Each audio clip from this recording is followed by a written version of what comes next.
ala sayyidina Muhammadin wa ala alihi wa sahbihi ajma'in wa ila hadratin nabiyil mustafa sayyidina wa maulana wa habibina wa syafi'ina Muhammadin sallallahu alaihi wasallam wa ala alihi wa ashabihi wa azwajihi wa dhurriyyatihi wa ahli baitihi wa ummatihi ajma'in wa ila hadratin nabiyil mustafa sayyidina wa maulana wa habibina wa syafi'ina Muhammadin sallallahu alaihi wasallam wa ala alihi wa ashabihi wa azwajihi wa dhurriyyatihi wa ahli baitihi wa ummatihi ajma'in, khususan li musannifi hadzal kitab asy-Syaikh al-Imam Yahya bin Syaraf An-Nawawi rahimahullahu ta'ala wa nafa'ana bihi wa bi ulumihi fid dharaini amin. Wa khususan mangga tiang sepai disebataken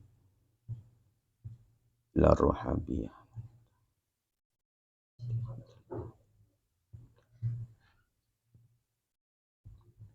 Lahumul Fatihah. A'udzu billahi minasyaitonir rajim. Bismillahirrahmanirrahim. Alhamdulillahi rabbil alamin. Arrahmanir rahim. Maliki yaumiddin. Iyyaka na'budu wa iyyaka nasta'in. Ihdinas siratal mustaqim. Siratal ladzina an'amta 'alaihim ghairil maghdubi 'alaihim waladdallin. Rabbighfirli wa liwalidayya walil mu'minina amin. An Mu'ad bin Jabal, diriwayatkan dari Mu'ad bin Jabal. Ini saya nerangkan tentang pengajian dulu. Diriwayatkan dari sahabat Mu'ad bin Jabal. Sahabat Mu'ad bin Jabal ini merupakan as-sabiqunal awwalun. Artinya termasuk golongan orang yang pertama kali berbaiat atau menyatakan keimanannya kepada Kanjeng Nabi Muhammad Shallallahu Alaihi Wasallam. Ini dari Madinah berbaiat ke kota Mekah. Karena sahabat Mu'ad bin Jabal ini termasuk dari golongan sahabat Ansor. Yang mana sahabat Mu'ad bin Jabal ini merupakan seorang ahli ilmi. Orang yang memiliki pengetahuan, orang yang cerdas, orang yang memahami ilmu, sehingga beliau merupakan salah satu sahabat yang diutus oleh Rasulullah untuk mendakwahkan agama Islam. Cuman umur beliau ini tidak panjang, ya. Beliau wafat ketika umur beliau kurang lebih 33 tahun, mung 33 tahun umurnya. Ya. Tapi begitu singkat umur tersebut, tapi berkualitas hidupnya, ya. Artinya walaupun umurnya singkat, cuman singkatnya tersebut itu semuanya berkualitas, semuanya bermanfaat, ya, sehingga dekat dengan Allah. Nah, caranya bagaimana supaya kita iki dekat dengan Allah? Ya harus serius dengan Allahnya. Ketika kitanya kurang serius, ya walaupun suwe kan, yang kurang berkualitas. Qala Rasulullah sallallahu alaihi wasallam. Qala ngendika sapa sahabat Mu'ad bin Jabal. Qala ngendika sapa Kanjeng Nabi Muhammad sallallahu alaihi wasallam. Ini perkataan dari Rasulullah, ta'allamu al-ilma. Ta'allamu al-ilma, pelajarilah kamu semua al-ilma ing ilmu. Atau belajarlah kalian semua ilmu. Fa inna ta'allumahu hasanatun. Karena mempelajari ilmu itu, kata Kanjeng Nabi, merupakan hasanah, merupakan kebaikan atau amal ibadah yang sangat istimewa. Sehingga Nabi mengatakan hasanah. Kalau hasanah itu berarti ibadah yang istimewa. Sehingga disampaikan oleh Rasulullah dengan kata-katanya hasanah. Karena mempelajari ilmu itu merupakan kebaikan atau ibadah yang sangat istimewa. Wadirasatuhu tasbihun. Ketika kita ini memutolaah, neres lagi, kita ulang-ulang lagi ilmu tersebut, itu sama saja dengan bertasbih. Sama saja dengan bertasbih. Yang mana kita ketahui bahwasanya tasbih ini manfaatnya juga sangat besar sekali. Ya, sampai di dalam Al-Qur'an itu dinyatakan bahwasanya tasbih itu adalah solusi bagi siapapun ketika dia menghadapi kesulitan-kesulitan hidup. Itu tasbih. Itu dinyatakan oleh Allah sendiri ketika Nabi Yunus itu tidak bertasbih pada waktu beliau berada di dalam ikan paus, ya, lala bisa fi batnihi ila yaum yub'asun, ya, maka dia akan tetap berada di dalam perut ikan tersebut sampai hari kiamat. Artinya dia tidak akan keluar dari kesulitannya ketika bertasbih. Dan tentunya berarti ayat ini adalah memberitahu, Allah memberitahu kepada kita ketika dalam menghadapi kesulitan apapun, jangan lupa ingat kepada Allah dan jangan lupa bertasbih kepada Allah. Nah, termasuk ketika kita ini neres mengulang-ulang pelajaran-pelajaran yang pernah kita dapatkan, mengingat-ingat kembali, itu sama saja kita bertasbih. Wal bahsu anhu jihadun, ya. Dan juga membahas tentang ilmu, kita berdiskusi, kita bermusyawarah, kita mencari solusi hukum, maka itu sama saja dengan berjihad. Jihad itu kita ketahui bahwasanya pahalanya sangat besar sekali. Wa talabuhu ibadatun. Kemudian dilanjutkan lagi kata Kanjeng Nabi bahwasanya mencari ilmu itu pun merupakan ibadah. Wa ta'limuhu shadaqatun. Dan ketika kita mengajarkan ilmu itu merupakan sodakoh. Mengajarkan ilmu ya yang tentunya kita sebetulnya memiliki kemampuan untuk mengajarkan ilmu. Tinggal apa yang kita ajarkan, ya. Maksudnya kita bisa menyampaikan ilmu kita walaupun ilmu kita ini sedikit, tapi tetap kita masih memiliki kemampuan untuk menyampaikan ilmu, ya. Ya termasuk ketika kita menyampaikan ilmunya untuk anak-anak yang pengen belajar ngaji Al-Quran. Itu termasuk menyampaikan ilmu. Itu termasuk taklim. Dan itu merupakan sodakoh. Wabadluhu li ahlihi kurbatun. Ketika kita memberikan ilmu kepada ahlinya, maka itu dinilai sebagai kurbah, sebagai amalan yang mendekatkan diri kita kepada Allah. Wal fikru fil ilmi ya'dilu asyam. Dan ketika kita berpikir, ya, berpikir itu ya mikiraken, ya, memberi pemahaman, atau kita berpikir apakah kita iki ngapalaken, ya, ngapalaken ilmu, atau kita ini berpikir tentang apa maksudnya. Nah, itu pun merupakan sama dengan kita melakukan ibadah puasa, perbandingannya, ya, perbandingannya. Wa mudzakaratuhu ta'dilu al-qiyamah. Dan kemudian ketika kita mudzakarah, ya, mengingat kembali pelajaran-pelajaran, termasuknya ngiling-ngiling hafalan-hafalan yang telah lupa, kemudian kita mengiling-iling lagi, mengingat kembali apa ini maksudnya, selalu berusaha muzakarah ning ilmu. Nah, itu sama saja perbandingannya dengan kita menjalankan qiyamul lail, sholat malam. Dan tentunya manfaatnya atau pahalanya juga sangat banyak sekali.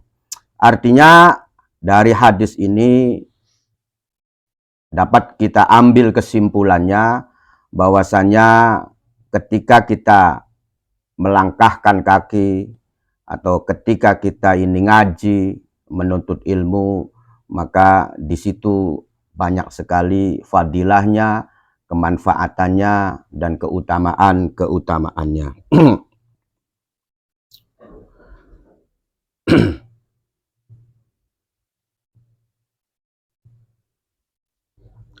Wa amma idza qala. Wis ketemu, Kang Gus. Halaman 11 baris ke Wa amma idza qala, lan anapun nalikane ngucap, berkata.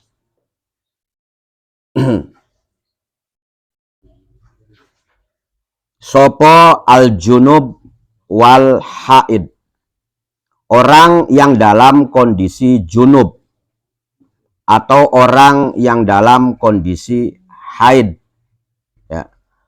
Berarti orang yang memiliki hadas besar, berarti dia belum sesuci, ya. Ini berkata li'insanin maring manusia.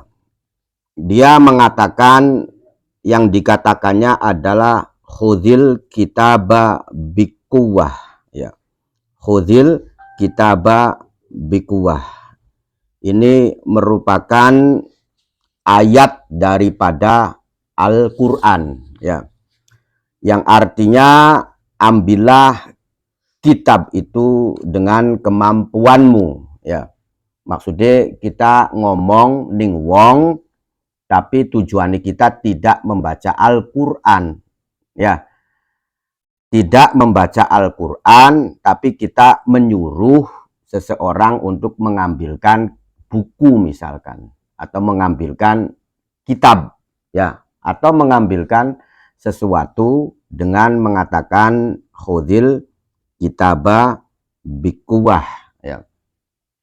Dan posisi orang tersebut dalam kondisi junub, belum mandi besar, ya. Artinya dia dalam kondisi junub, kemudian dia membaca ayat ini. Ini adalah ayat dari Al-Qur'an. Lengkapnya, ya Yahya khudhil kitaba bikuwah. Tapi kita mengatakannya kepada orang yang maksudnya kita tidak membaca Al-Qur'an. Tapi supaya orang itu paham, dikongkon nyukut kitab, ya. Jadi padahal aslinya ayat ini adalah ayat yang berkenaan dengan Nabi Yahya, bahwasanya ya Yahya khudhil kitaba bikuwah, wahai Yahya ambillah kitab itu. Maksudnya kitab ini syariatnya masih mengikuti Nabi Musa, ya, yaitu kitab Taurat. Yang dimaksud ambillah kitab itu adalah kitab Taurat bikuwah, dengan segenap kemampuan. Artinya Nabi Yahya disuruh untuk mempelajari, untuk menghafal, dan untuk memahami apa-apa yang ada di dalam kitab Taurat. Kitab Taurat itu adalah kitab yang diturunkan kepada Nabi Musa alaihis salam, ya. Jadi yang paling tertua dari kitab 4 tersebut itu urutannya Taurat dulu, ya. Taurat dulu, kemudian Zabur, ya. Kemudian Injil, kemudian Al-Qur'an. Urutannya begitu. Au kola, ya, utawa ngucap sopo junub wal haid, atau orang yang memiliki hadas besar ini mengatakan dengan mengatakan udkhuluha bisalamin aminin. Ini juga termasuk ayat dari Al-Qur'an, udkhuluha bisalamin aminin, ya. Anu wong kang bertamu assalamualaikum, assalamualaikum, kan begitu, kita jawab waalaikumsalam, karena kita beli yang tangi wis mancing bae maksud desi, ya. Akhirnya dengan kita mengucapkan udkhuluha bisalamin aminin, tapi kita atau orang yang junub tadi, ya, orang yang junub tadi yang memiliki hadas besar tadi itu tidak berniat untuk membaca Al-Qur'an, ya, maka itu diperbolehkan. Yang tidak boleh itu ketika orang itu masih memiliki hadas besar, kemudian dia membaca Al-Qur'an. Tujuannya membaca Al-Qur'an.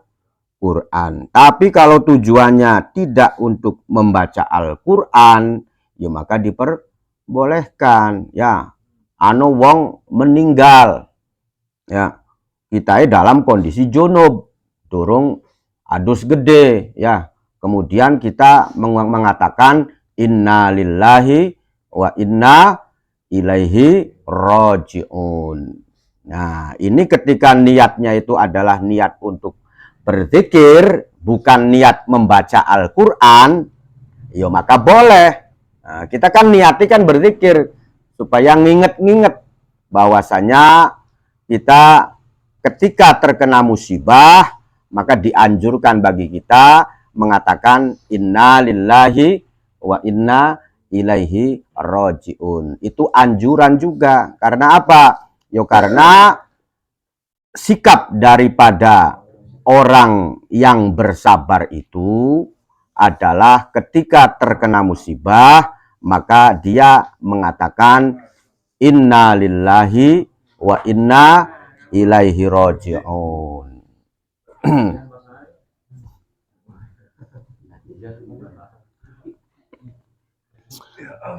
Wanahwi dzalik, dan yang lainnya. Ya, contoh-contohnya banyak di dalam Al-Quran.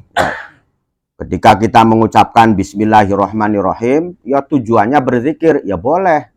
Ya, jadi orang yang junub, orang yang memiliki hadas besar, membaca ayat-ayat Al-Quran, tapi tujuannya untuk zikir, boleh.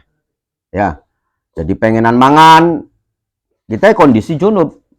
Ya, kondisi memiliki hadas besar, kemudian kita mengucapkan Bismillahirrahmanirrahim. Oli tabli, oli, ya boleh. Tapi kalau tujuan kitanya membaca Al-Quran, ya maka di situ haram hukumnya, ya tidak boleh. Tapi kalau tujuannya untuk berzikir, ya maka tetap disunahkan dan juga diperbolehkan.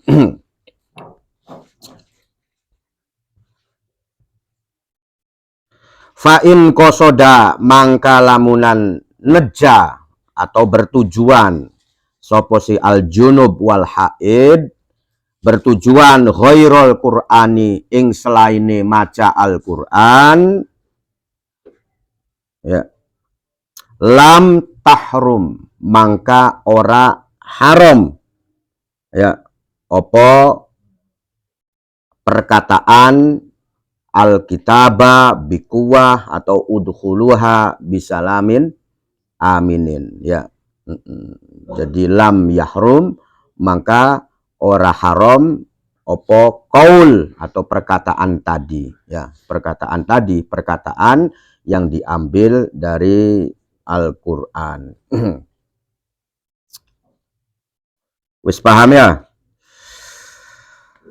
Wa idza lam yajida, sekian lamunan ora ketemu, tidak menemukan sopo al junub wal haid, ora menemukan al ma'a ing banyu, tayammama mangka bertayamum sopo wong kang junub atau wong kang haid mau, wajaza lan boleh lahuma kadue al junub wal haid opo al qiraatu opo maca Al-Qur'an. Nah, sekian ketika orang junub tersebut atau orang yang haid tapi haidnya sudah suci, ya, dia pengen membaca Al-Qur'an sedangkan airnya tidak ada, ya. Dia pengen membaca Al-Quran karena bagi dirinya misalkan itu merupakan amaliyah yang sudah diistiqomahkan. Makanya saya pengen membaca Al-Quran. Atau orang yang junub tadi pengen membaca Al-Quran. Nah, sedangkan posisinya dia junub, posisinya dia haid dan tidak menemukan air, ya. Maka caranya atau solusinya dia harus bertayamum, ya, harus bertayamum. tayamum. Fa in ahdasa mangka lamunan hadas sopo kulun minal junub wal haid, maksudnya ba'da zalika ing dalam sewise mengkono-mengkono tayamum lam tahrum mangka ora haram alaihi ingatasi kulun atau saben-saben suwiji minal junub wal haid ora haram ya alaihi ingatasi kul opo al qiraatu opo maca al Quran ya. Jadi sekian begini, setelah dia tersebut bertayamum sebagai pengganti hadas besar ya. Jadi dia bertayamum, tapi bertayamumnya ini sebagai ganti hadas besar. Dia junub, dia memiliki hadas besar, kemudian dia bertayamum. Karena apa? Ya karena faktornya airnya nggak ada, ya. Maka bagaimana? Ya, maka dia tetap boleh membaca Al-Quran walaupun setelah tayamum dia hadas, maksudnya hadas kecil ya.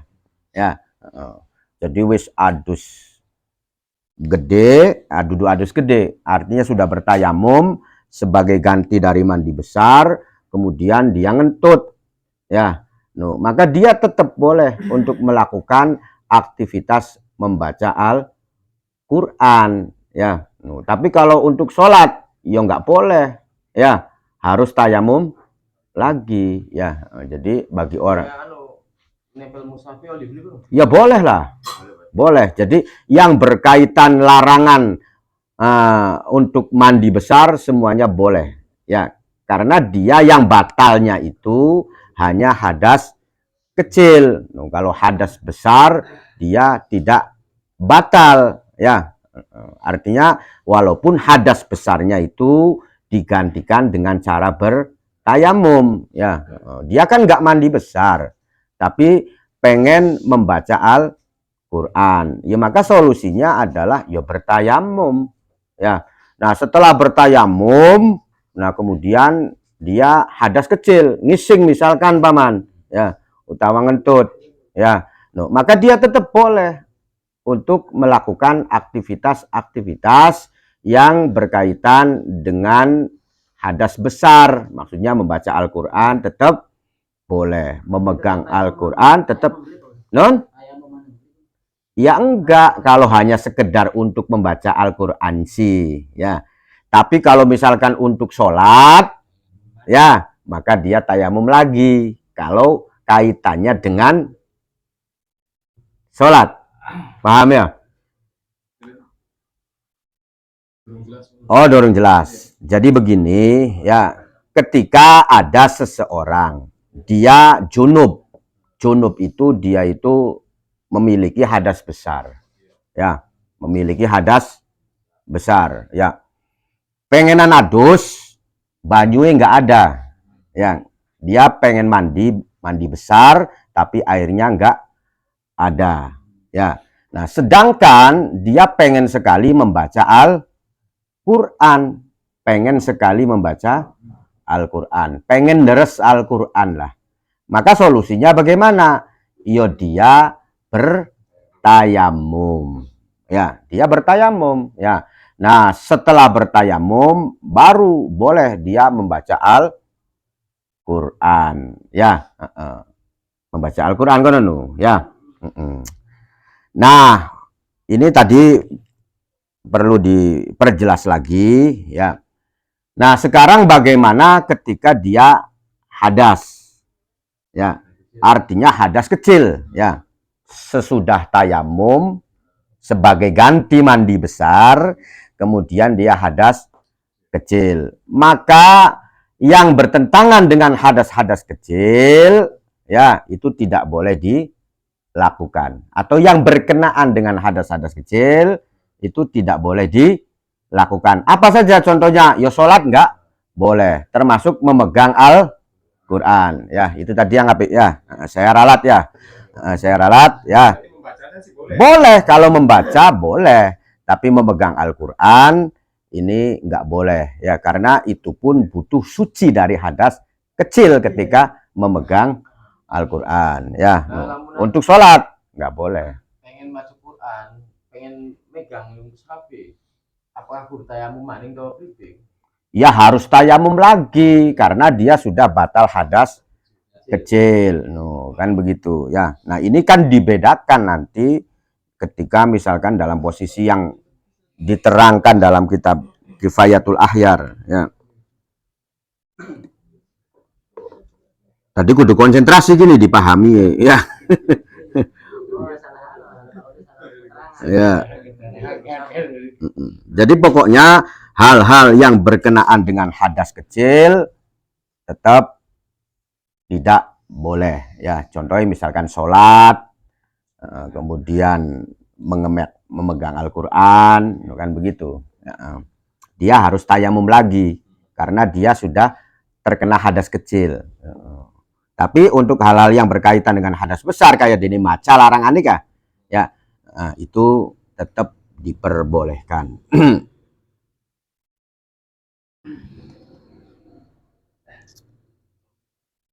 Kama lawir tasala, contohnya kayak dede lamunan adus sopo sikul ulun minal junub wal haid ya, summa ahdasa, kemudian dia hadas sopo sikul ya. Jadi ini gambarannya pada baik ketika wong iku tes adus gede ya, kemudian dia terkena hadas kecil ya, dia junub kemudian dia mandi besar. Nah, setelah mandi besar kemudian dia ngentut, maka dia ya boleh untuk membaca Al-Qur'annya karena mandinya sudah hilang hadas besarnya.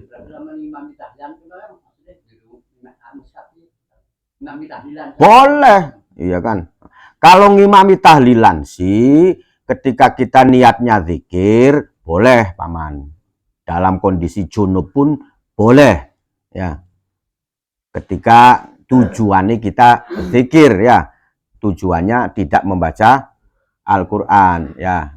Tapi ya ketika misalkan yang dibacanya Yasin seutuhnya, yaitu namanya tujuannya membaca ya. Yang maksudnya ketika tujuannya zikir itu adalah ayat-ayat Al-Qur'an yang di situ mengandung arti zikir, misalkan la ilaha illallah, atau kita tasbih subhanallah, atau ayat-ayat yang lain, tapi tujuannya kita berzikir ya, tidak membaca Al-Qur'an. Maka dalam posisi berjunub pun ini boleh, nggak apa-apa ya.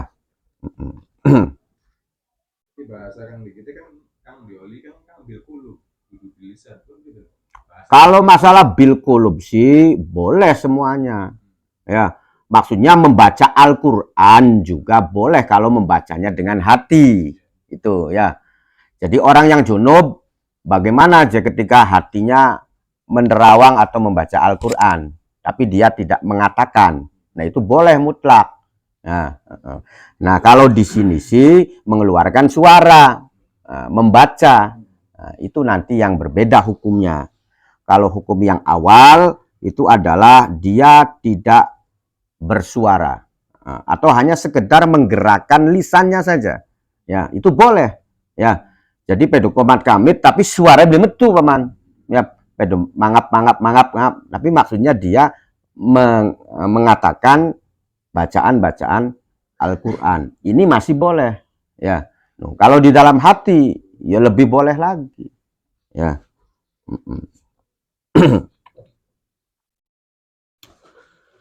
Summa la faroko, mangka nuli-nuli ora ana perbedaan iku maujud. Baina ayyakuna antarane arep nyentah ana opo tayammumuhu tayammumikul li adamil ma'i kerana ora anai banyu fil hadori ing dalem umah au fis safari utawa ing dalem perjalanan. Artinya tidak dibedakan apakah tayamumnya itu karena tidak ada air atau karena yang lainnya. Berarti karena dia berpenyakit misalkan ya, Itu sama nanti hukumnya. Ya.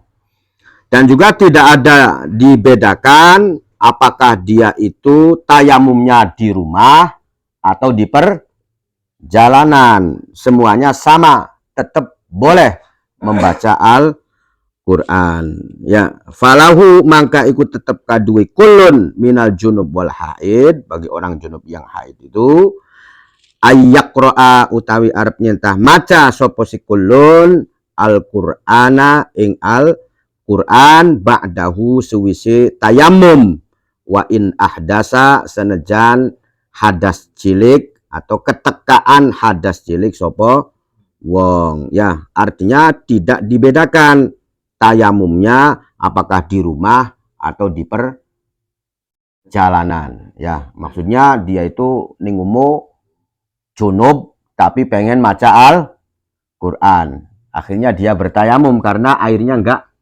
ada, ya. Atau di perjalanan junub, ya, dia tidak menemukan air, ya. Nah, akhirnya dia bertayamum dengan maksud supaya dia membaca Al-Quran. Dan itu tidak dibedakan, ya.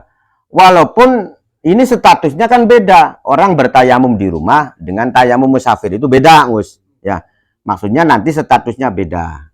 Tapi tetap dalam masalah boleh membaca Al-Qur'annya sih yo sama, ya. Maksudnya statusnya beda itu bagaimana? Kalau kita ini melakukan tayamum di rumah, maka sholatnya wajib kodok. Paham ya?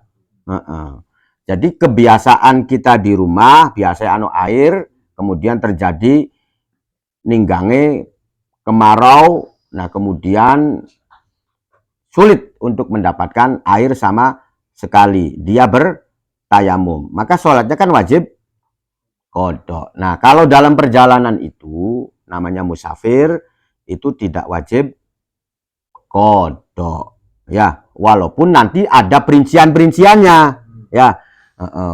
Bagi musafir yang tidak wajib kodok pun, ketika pancen di daerah itu lumrahnya nggak ada air, ya. Tapi kalau misalkan mau nih banyu, donge paman odeng numpak ontamu banyu beli mancur, nah ini tetap wajib di kodok, ya. Jadi yang perlu digaris bawah itu bahwasanya yang namanya tayamum itu adalah sebagai ganti daripada mandi besar atau sebagai ganti daripada wudhu, itu bersifat tidak menghilangkan hadas, ya, tapi hanya sekedar cara supaya kita diperbolehkan untuk melakukan aktivitas ibadah. Maka statusnya hadasnya tidak hilang, hadasnya masih, ya. Itu menurut mazhab kita, mazhab Syafi'i, itu begitu, ya. Nah, kemudian lagi ini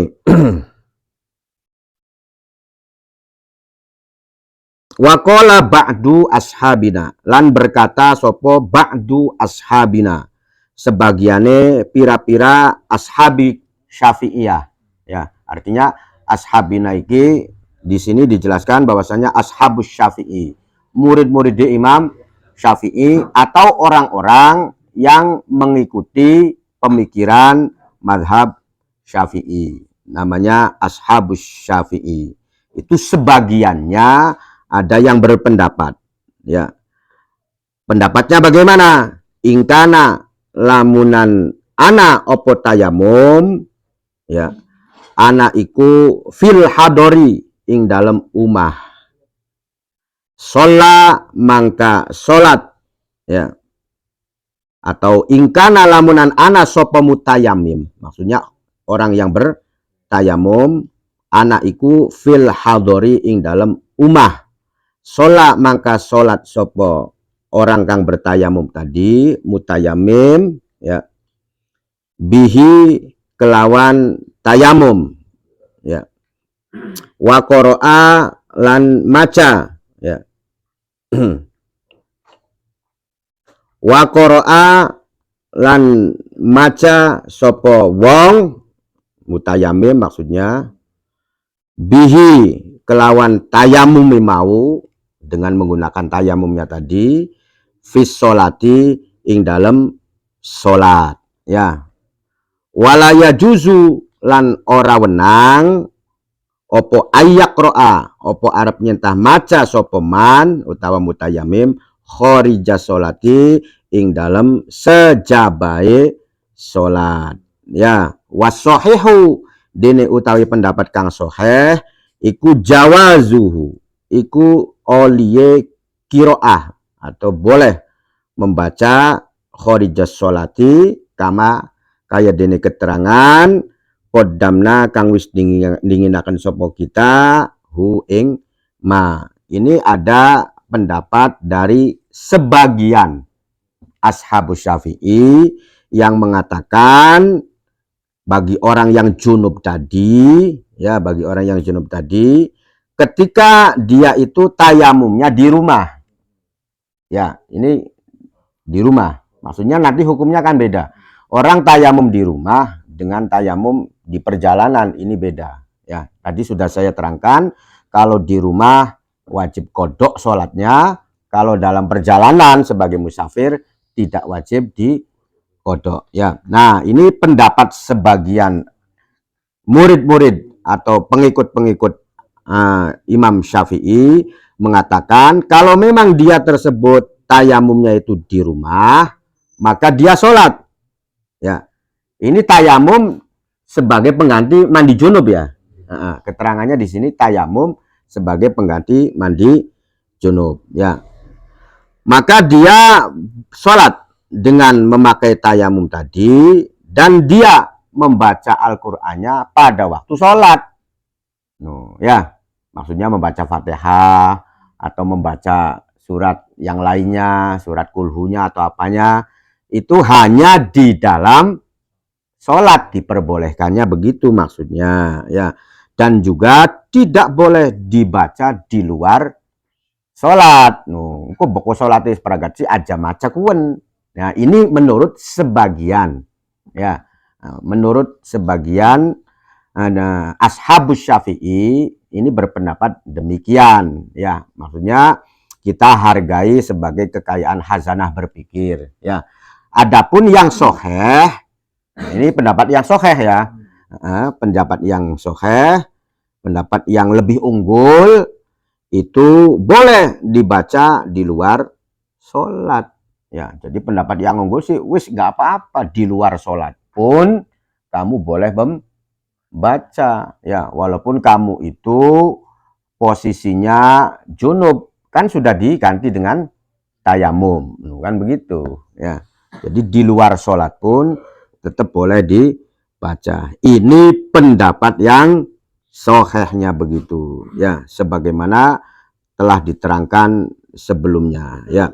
Li'anna tayammumahu, alasannya karena tayamume wong utawa mutayamim utawa junub tadi koma iku berdiri, maksudnya koma itu menempati, ya, oposi tayamum menempati makomal husli ing makome adus, karena posisi tayamumnya itu menempati sama dengan tempatnya mandi besar, ya. Jadi pada baik, ya, tayamumnya tersebut itu koma makomal husli, ya.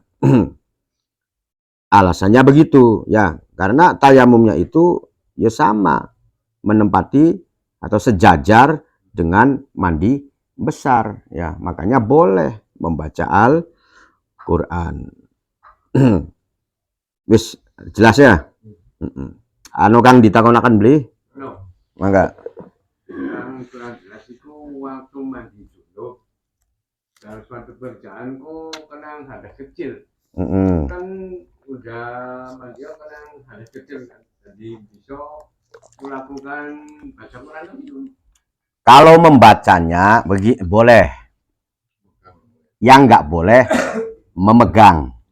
Ya, paham ya Pak Haji, ya? Ya, jadi begini, kalau membaca itu kan larangannya ketika dia memiliki hadas besar. Jadi misalkan dua hadas besar nu macai benu broli, wajib, ya, macanya saja nggak boleh. terkecuali dengan tujuan berzikir, ya. Nah, sekian dia kan sudah tayamum sebagai ganti mandi besarnya, ya. Nah, maka tetap diperbolehkan membacanya, ya. Nah, sekian kemudian dia terkena hadas kecil, ya. Loh, maka yang tidak boleh itu hanya sesuatu yang berkenaan dengan hadas kecil, ya. Contohnya ngemeke broli, ya. Sebab ngemek kan kudu suci dari hadas kecil. Loh, termasuk melakukan sholat juga enggak boleh, ya. Wis paham dulu Pak Haji, ya. Jadi kalau yang berkenaan dengan hadas besarnya atau tayamum sebagai ganti hadas besarnya itu masih belum batal loh konon gambarannya, ya. Yang menjadi batal itu adalah tayamum yang berkaitan dengan hadas kecil, ya. Jadi misalkan posisinya dia junub, kemudian bertayamum dengan tujuan membaca Al-Quran, dia boleh membaca Al-Qurannya, ya. Walaupun kemudian dia terkena hadas kecil, ya. Yang tidak boleh itu ketika dia terkena hadas kecil, dia memegang Al-Quran. No, jadi misalkan hadas kecilnya nggak batal sih, ya, ya dia kan boleh memegang, ya boleh, melakukan sholat juga boleh. Tapi ketika begitu tes tayamum sebagai ganti mandi besar, dia ngentut, ya maka dia nggak boleh sholat, nggak boleh kong. Tayamum itu sebagai ganti dari mandi besar. Yo pada bae tayamum biasa, ya. Ya. Ya. No. Ya tayamum itu ya sama mengusap wajah, ya. Nah, kemudian mengusap kedua tangan. Nah, ini sebagai ganti dari mandi besar, ya. No, berarti setelah kita bertayamum sebagai ganti mandi besar ini kita boleh, ya. Iki berarti tayamumnya ini sebagai ganti mandi besar secara utuh, ya. Sebab ada yang nantinya tidak utuh, hanya sekedar sebagai ganti salah satu bagiannya saja. Paham, Li? Ya. Maksudnya salah satu bagian itu banyu nu ana. Ya, air ada, cuman kamu ada luka yang tidak boleh terkena air. Nah, sehingga kamu tetap mandi dengan air yang lukanya ini diganti dengan tayamum. Nah, itu berarti sebagai ganti bagian dari salah satu anggota mandi besar. Nah, kalau yang utuh, ya contohnya ire waras, cuman banyu yang langka. Ya, harimau kan banyuwe ana, ya, cuman anggota kang broli kenang banyu. Nah, sekian sih banyuwe nggak ada sama sekali, sehingga kamu itu tayamumnya utuh sebagai pengganti daripada mandi besar.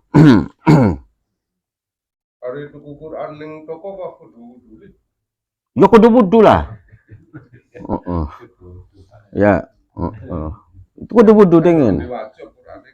Ya walaupun dorong diwaca juga tetap ketika kita memegang Al-Quran ya harus banyu wudu, ya. Jadi wis Quran si ananing dibae lah menanu kok, ya. Termasuk kira penan nyukut Al-Quran itu wong. Ya nyukut kan dikenal sebab dak wong di jukut, ya. Cuman ya wudu kan konon. Berbeda. Sama, terkecuali ketika misalkan mushaf itu kita taruh di tas dan di tasnya itu banyak barang-barang yang lainnya, ya. Sehingga kita ada khilaf, kita nggak membawa Al-Quran, tapi kita ngawai koran, ngawai buku, ngawai gombal, kan begitu, ya. Tapi lamun tasnya langkung isi apa-apa ya berarti kita sama membawa Al. Nah, itu kan macam-macam. Ya, masa online kan, ya. Yo kayak ternik ini beli kangelan lah. Ya, itu harus kita selamatkan. Ya, ini adalah sebagai pembuktian bahwasanya kita ini menghargai Al-Quran, termasuk mushaf, termasuk sesuatu yang di situ ada tulisan Al-Quran, walaupun hanya lafadz Bismillahirrahmanirrahim, itu harus kewajiban, ya. Dan ini sangat ditekankan sekali sebagai penghormatan kita kepada Al-Quran, ya. Sampean lagi mangan rujak, setelah dideleng, lah ji'anu la haula wala quwata illa billah, ada ayat-ayat Al-Quran, gagian ditumplek nih piring, ya. Kemudian kertasnya kita sobek atau kita brusek atau kita apa, maksudnya diselamatkan. Dan tidak boleh ngende-ngende, harus secara spontanitas. Paham ya? Dia beli wudhu mana nggak apa-apa. Ya berapa apa, harus secara spontanitas ya. Ya, maksudnya harus segera diselamatkan. Maksudnya ini penekanan terhadap Al-Quran itu penghormatannya sangat dianjurkan sekali. Ya, makanya beli kena ngelalawora. Ya, apa maning misalkan kita masih kadang sering ya, maksudnya juga ya kalau bisa ketika pedog letrak nih sore saja dah. Nah, itu nggak boleh itu ya. Artinya sangat fatal ya. Karena apa? Karena kita tidak menghargai ya. Paling tidak ya dilemeki bantal lah atau ditataki ya, yang sekiranya tidak sejajar dengan kaki kita ya. Ya, jadi pokoknya begitu ya. Dan bagi orang yang tahu, itu harus saja kalau belenak, ya, kalau belenak. Kadang-kadang itu kan belenak anu wong bedo gletak-gletak, baik kan enggak? Ya enggak. Ini tuntutannya adalah kita memuliakan Al-Quran, ya. Jadi misalkan taruh bedo gletak ning sor be apa. Nah, ini harus kita selamatkan, ya. Termasuk kang pating srumpel ning omah sampean kok. Ya, no, saking ake boko oli berkat maning anu surat Yasin nih diwacai beli diselap-selapakan namun. Nah, ini pun harus ditaruh yang benar ya, minimal sebagai penghargaan kita taruh tempat kang benar ya, termasuk ketika lagi mangan atau apapun dideleng anu wah ini bungkus sih ada tulisan lafadz ya, spontanitas ya, harus ajung wah tanggung lo ngenteni tek ya aja kon ya, jadi harus langsung ya.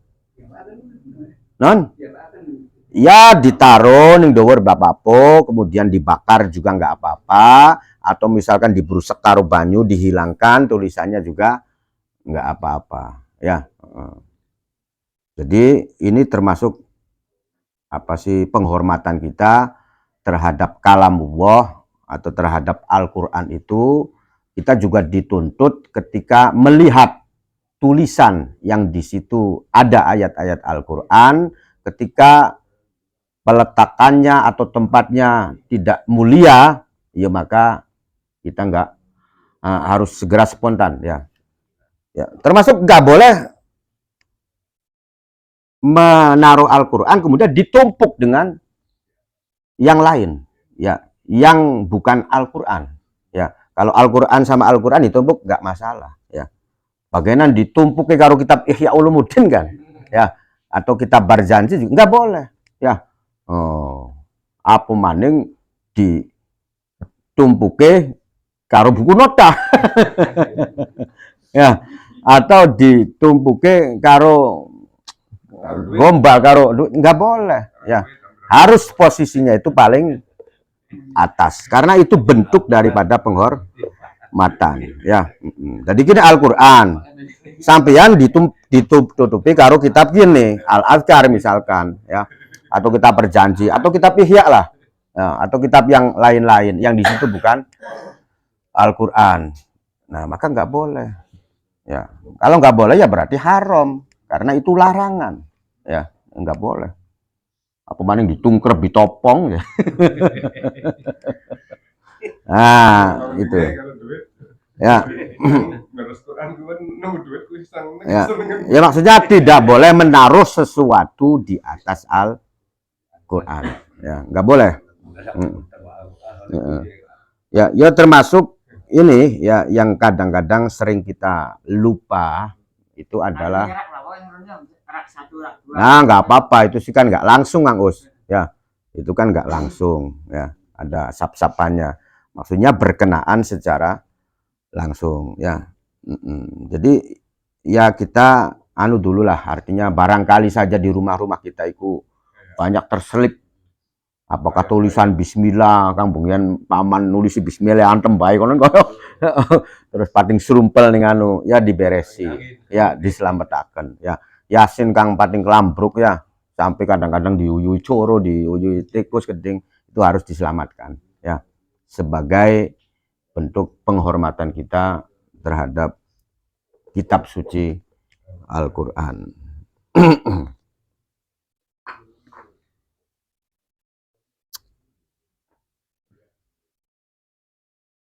Walau tayammama sekian lamunan tayamum sopo al junubu wong kang junub summaroa terusan weru sopo al junub ma'an ing banyu yalzamu mangka wajib hu ing al junub opo isti'maluhu ngunakaken ma'un ngunakaken banyu ya fa innahu mangka sak temene kelakuan yahrumu iku haram alaihi ingatasi al junub opo al qiraatu opo membaca wajami uma lan haram sekabiane perkara yukhramu kang diharamaken opo ma alal junubi ingatasi wong kang junub hatta yaghtasila sehingga adus sapa si wong kang junub ya. Jadi misalkan begini ya, kita ini tadinya nggak ada air, kemudian kan bertayamum ya sebagai ganti mandi junub ya. Ada aja gitu kudu hadas gede ya, cuman airnya nggak ada ya. Nah akhirnya kita bertayamum ya, donge wis pragat tayamum kemudian melaku pirang jangkahan ya. Nah neleng banyu melihat air ya, melihat air sih ya macam-macam ya, bisa jadi temu-temu udan paman ya, temu-temu udan ya, atau misalkan temu-temu kang mau nih pancuran nih kubli mancur dah dia mancur ya, ada airnya pokoknya sih lah. Atau bisa jadi kemudian dongeng melaku sedelat baik lah anu kali bisa jadi ya kan. Atau misalkan anu wong kang tetawo banyu-banyu, nah itu padu paman ya. Banyu-banyu wong kang mider banyu ya. Ya, maka secara otomatis tayamum kita batal. Ya, secara otomatis tayamum kita batal ya. Ya dengan catatan ari beko aneh wong mider banyu sih ditakoni dikit. Ya, durung batal ketika durung jelas. Ya, maksudnya bisa batal iku lamunan hargai beli larang kita duit terus beli gelem tuku kita ini padahal harga murah ya, standar dengan harga standar dan kitanya ada uangnya kan konon. Nah itu baru kemudian batal. Anu wong kang mider banyu dideleng dompet lah kosong blong ya juga nggak batal ya, paham nih Kang? Sebab kita tidak memiliki kemampuan untuk membeli air tersebut walaupun harganya murah ya. Misalkan duit si ano cuman ngedoli beli sewayo-wayo ya, sedrigen 1.000 aja misalkan ya, artinya terlalu mahal lah ya, maka itu pun tidak menjadikan tayamum kita batal ya, karena dia menjual air si ano, duit juga kita ada cuman regane beli sewayo-wayo kan begitu ya. Tapi lamunan sampai anggar tuku ya lebih bagus ya. Lamunan anggar tuku sih wis lah bagian loh daripada beli adus junub ya, regane larang andak tuku kita duit anak ongko ya, itu baru namanya lebih bagus lagi kan begitu ya. Tapi lamunan ya istilah kita beli tuku kan itu nggak masalah ya. Ya kebutuhan secendengin ya, yang lebih penting ya duitnya butuh anggo mangan ya, ini anggo adus gede ya anggo mangan dingin lah ya. Ya gitu.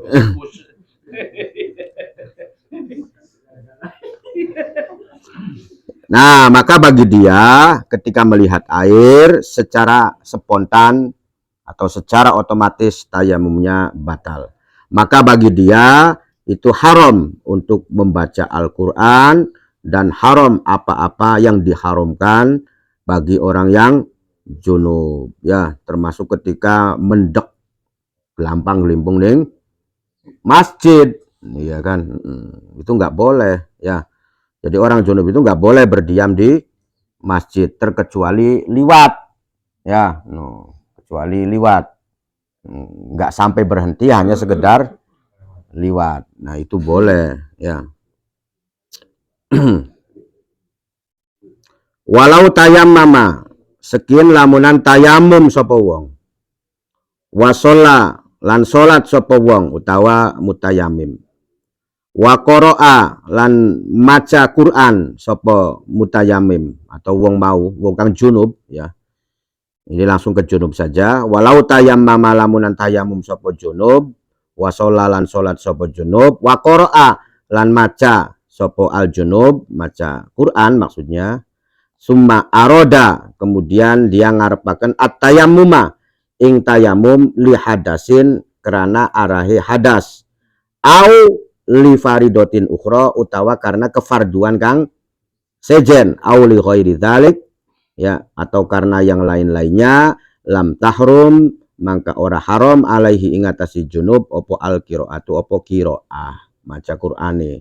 Ini jelas ya. Jadi ada orang yang junub dia bertayamum. Nah, setelah bertayamum kemudian dia terkena hadas sehingga dia tayamum lagi untuk hadas kecilnya kan begitu ya.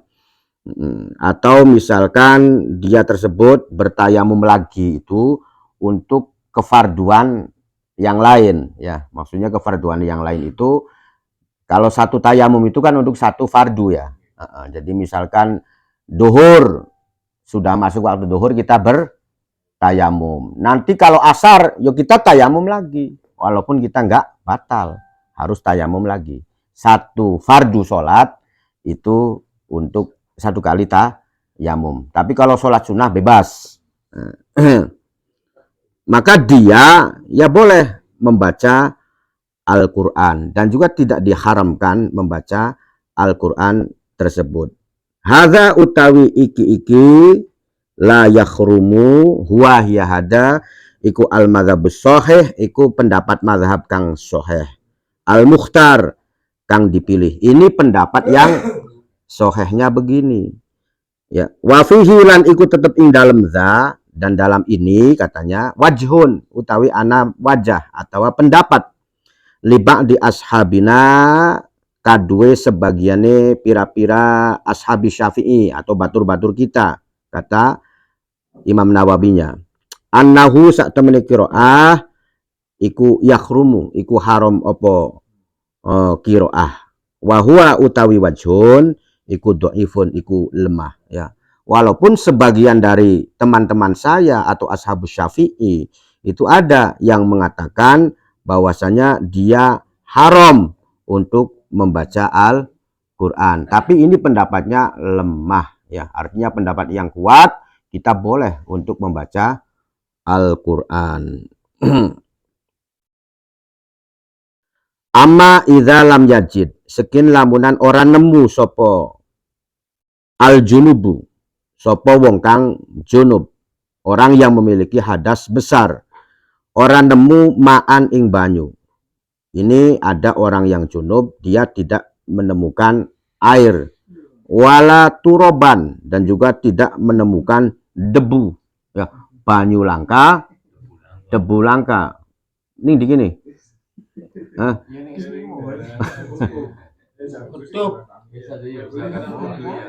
Bisa jadi nih dua kapal lah ngabe. Ya bisa. Jadi kapal anu bisa jadi banyu langko, debu juga nggak ada ya. Bisa jadi nih kapal ya. Yo kalau kapal banyu kan lagi banyu laut ngono. Iya. Iya. Maksudnya berarti kapal terbang, Haji ya. Berarti kapal terbang ya. Atau pokoknya kondisinya begitu. Fa innahu mangka sak temene junub yusolli ikut tetap sholat sapa si junub li hurmatil waktu kerana arai ngormati atau muliakaken waktu, ala hasbi halihi ingatasi bagaimanapun kondisi dia. Jadi wis tetep kudu sholat semampue ya.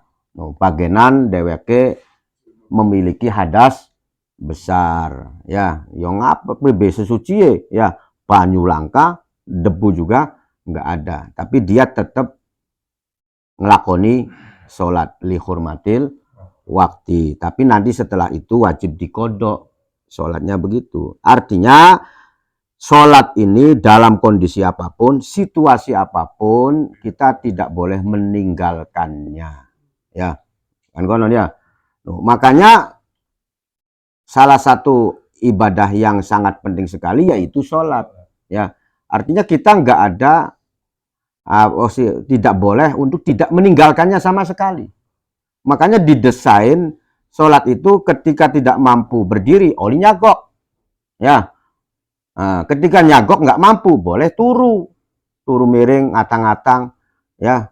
Ketika dalam posisi begitu nggak mampu juga, hanya yang beleger bae misalkan ya, cangkemi juga tidak mendengar suara di hati ya. Jadi kewajiban sholat itu tidak ada pragate, maksudnya tetap wajib dalam kondisi apapun. Makanya didesain cara-caranya begini ya. Sejen karo puasa, Gus ya. Puasa itu nggak didesain seperti sholat. Langkup puasa itu sebeduk baik kan kono ya. Pokok beli mampu tetap kudu puasa aja li. Bagian sampai asar kan nggak ada lah menurut kok ya. Jadi puasa itu kan dipatok ya, waktunya itu ya. Waktunya dipatok ya.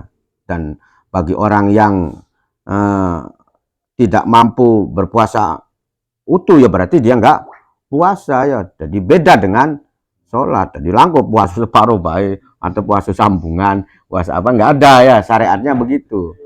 Itu ya uji yang gue ngajari supaya untuk latihan ya.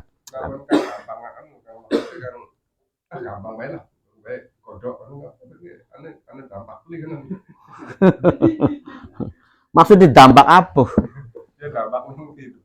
Wah, kan si sangkutannya duit nih.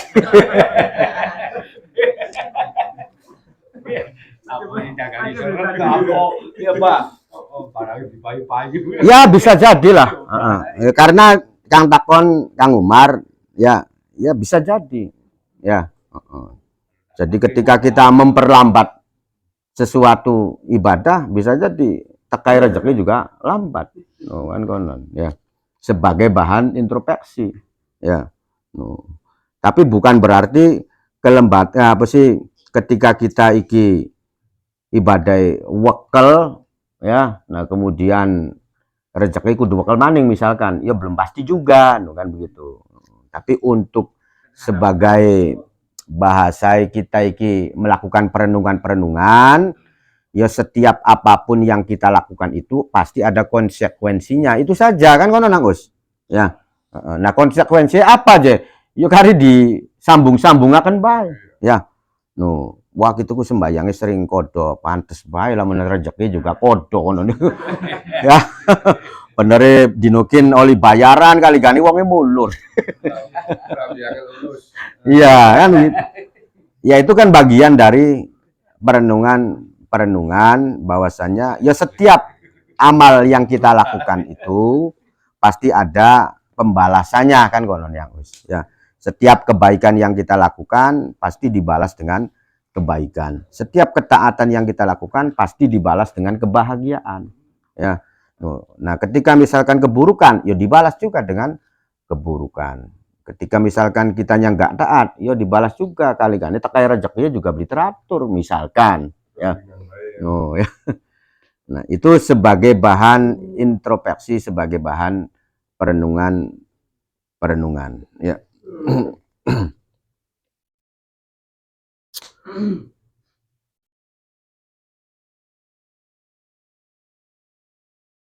Wa tahrumu alaihi al-qiraah kharijas sholati ya.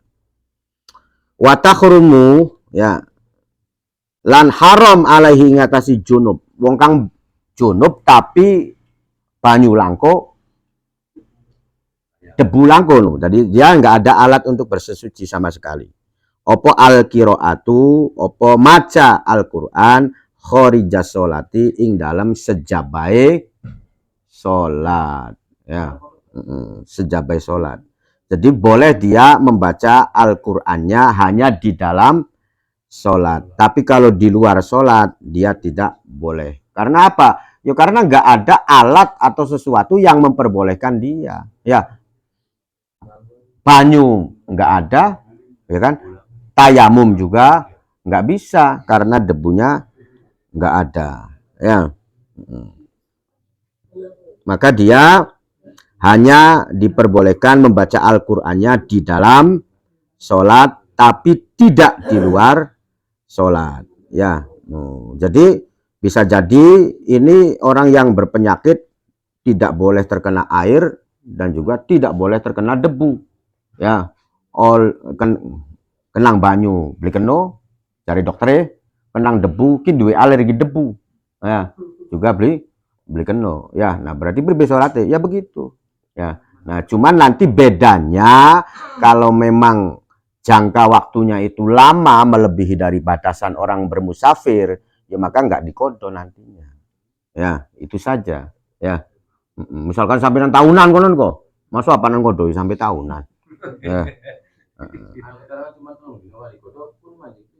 Ya masuk begitu. Iya, itu saja. Nggak sampai selamanya karena permanen misalkan dia penyakitnya sampai 1 tahun. Ya, tidak boleh terkena air, tidak boleh terkena debu. Akhirnya dia sholatnya ya wis kondisi semampunya. Kan begitu ya.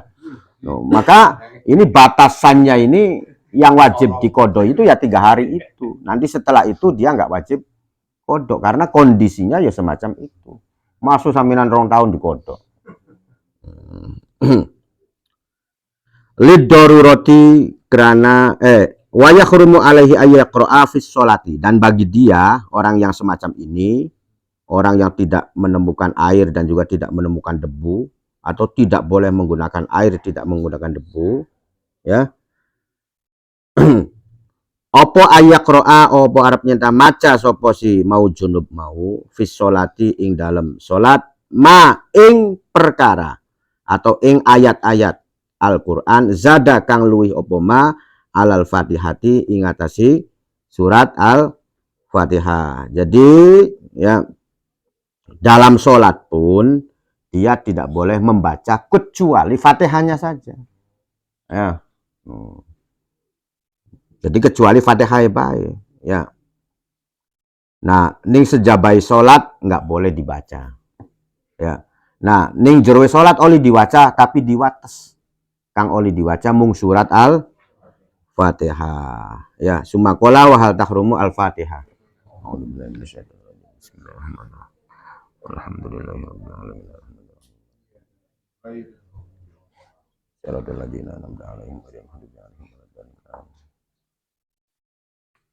Alhamdulillah.